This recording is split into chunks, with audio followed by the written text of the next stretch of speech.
ప్రేమ కాలునొప్పితోటి ఇబ్బంది పడుతూ ఉంటే ఇంతలో ధీరజ్ వచ్చి కబోర్డ్‌లో ఉన్న నీ బట్టలు తీసుకుని వచ్చాను ప్రేమ. పద డ్రెస్ చేంజ్ చేస్తాను అని అనేసరికి ప్రేమ ఒక్కసారిగా షాక్ అవుతుంది. ఒరేయ్ సచ్చినోడా! ఏంట్రా వాగుతున్నావు? అని ప్రేమ ధీరజ్‌ని తిడుతూ ఉంటుంది. పోనీ పాపంలే అని హెల్ప్ చేస్తుంటే థాంక్స్ చెప్పాల్సింది పోయి తిడతావేంటే అని ధీరజ్ అనేసరికి ఒరేయ్ ఏంట్రా నువ్వు డ్రెస్ చేంజ్ చేయడం నాకు హెల్ప్ చేయడమా అని ప్రేమ అంటూ ఉంటే ఇక ధీరజ్‌కి విషయం అర్థమవుతుంది. దాంతో తల కొట్టుకుంటాడు.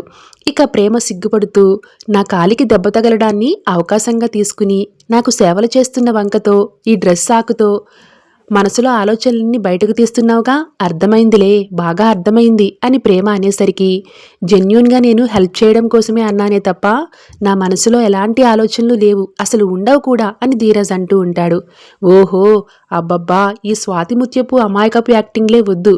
ఒరేయ్ నీ గురించి నాకు తెలుసురా, ఇదే అవకాశం అనుకుని అడ్వాంటేజ్ తీసుకోవాలని చూస్తున్నావు కదా అని ప్రేమ అనేసరికి ఒసే రాక్షసి, అమాయకుడి మీద నిందలు వేస్తే కళ్ళు పోతాయే, ఏదో పాపంలే అని డ్రెస్ చేంజ్ చేస్తానులే అన్నాను తప్ప వేరే ఉద్దేశం ఏమీ లేదు రా అని చెప్పేసి ప్రేమకి డ్రెస్ చేంజ్ చేసి ఇక డైనింగ్ టేబుల్ దగ్గరికి తీసుకుని వస్తాడు.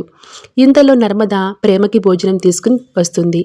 దాంతో ప్రేమ ధీరజ్‌ని తినిపించమని మారం చేయడంతో ధీరజ్ ప్రేమకి భోజనం తినిపిస్తూ ఉంటాడు.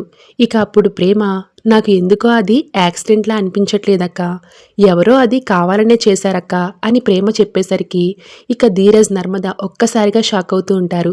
ఏంటి ప్రేమ నువ్వనేది అని నర్మద కంగారుగా అడిగేసరికి అవునక్క, ఆ లారీ ఖచ్చితంగా చందూబావ ఉన్న వైపే ఎందుకు వస్తుంది, పైగా చందూబావ ఏమీ రోడ్డు మధ్యలో లేడు, రోడ్డుకి ఒక పక్కనే ఉన్నాడు అని ప్రేమ చెప్తూ ఉంటే అంటే అన్నయ్యని కావాలనే ఎవరో యాక్సిడెంట్ చేయాలని చూశారంటావా అని ధీరజ్ అంటూ ఉంటాడు.